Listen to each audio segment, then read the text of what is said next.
Update you guys are really looking for now, because now I have a new update that I'm so mad about. Okay, so this video is for 7 and 8 figure trade businesses because this is a masterclass on why you need to have a pricing strategy and an educational framework to support how you engage your clients in your business.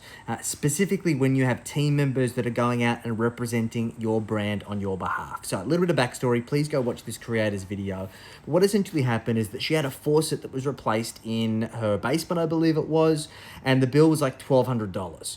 And it was a relatively straightforward thing. Like, obviously, as a guy, I'm obviously not a tradesperson, but I work with a lot of tradespeople, and I've had a lot of things go wrong with my property, and even I know that that's very expensive. But the challenge here is not necessarily the price that was charged.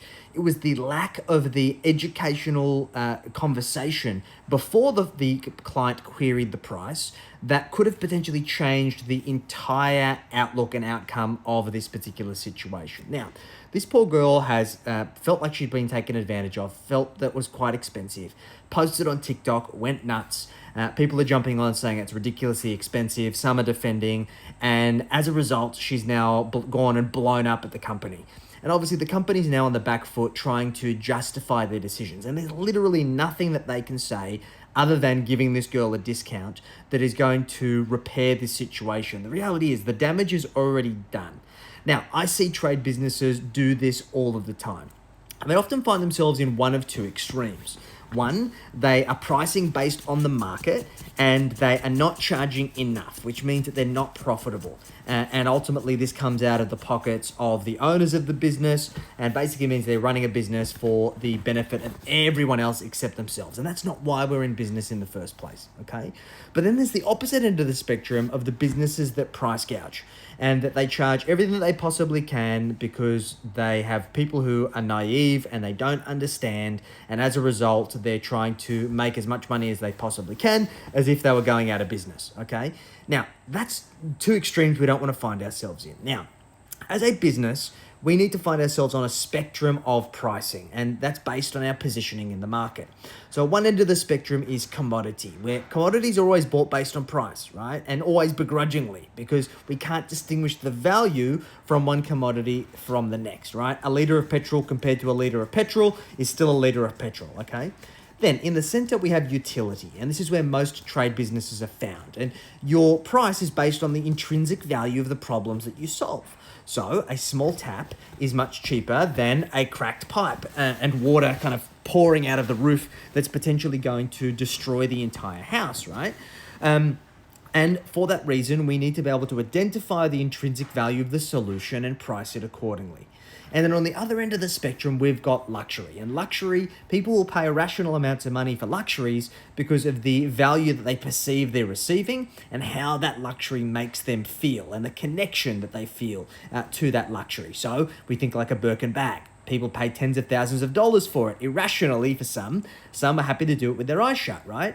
It is because of the value that they perceive, and that value is far beyond the intrinsic value, the utility of that particular bag. There's a couple $100 in materials, but it's the feeling, the connection that people place the value upon, okay? So what we've got to understand is that for all businesses that want to be a high value business that is profitable, we need to find ourselves in the spectrum between utility and luxury, okay? We need to firstly understand the intrinsic value of the problems that we solve, but then we need to create a niche in a way that we engage people that perceives them to have a connection to the additional value that we provide above and beyond that intrinsic value. Well, what does that mean in the context of a trade business?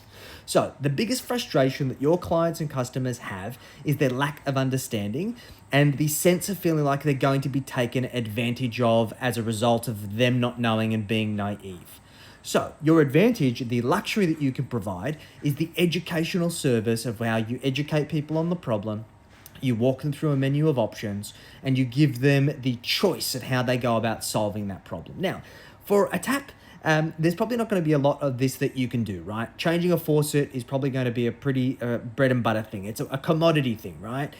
There's not a tremendous amount of value, and therefore you're not going to be able to have a whole lot of additional value add. But let's say you're doing a complete stormwater repair, or there's a leaky roof or something like that. you have the ability to educate people around, okay, well, we could do some kind of remedial work here that's going to be a bit of a band-aid, and it's going to be X price. Or we can do this the right way, and my professional recommendation would be to do it the right way, and we can do X, Y, Z, replace the whole roof, or replace all of this piping, or do X, Y, Z, and it's going to be this price. So would you prefer to do the Band-Aid solution for now, or would you prefer to do things the right way and fix this problem permanently? And because you've engaged people in the process, you've educated through their options, and then you've given them options to choose from, then they're in the driver's seat. And they feel like they've got this psychological safety associated with having an element of choice. And for this reason, in many cases, we can charge more for that because there is value here. That psychological safety does have value. And many people, myself included, is more than happy to pay a premium for that. Not everyone, but there's a certain type of clientele that can do that.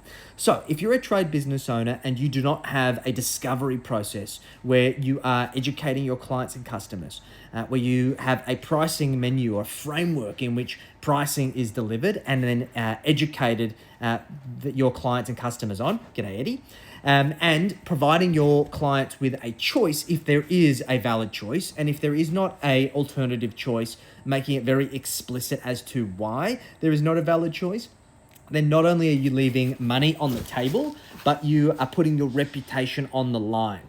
And in this age of social media, girls like this and consumers like this have absolutely every right to query how much you're charging because you have given them no other choice.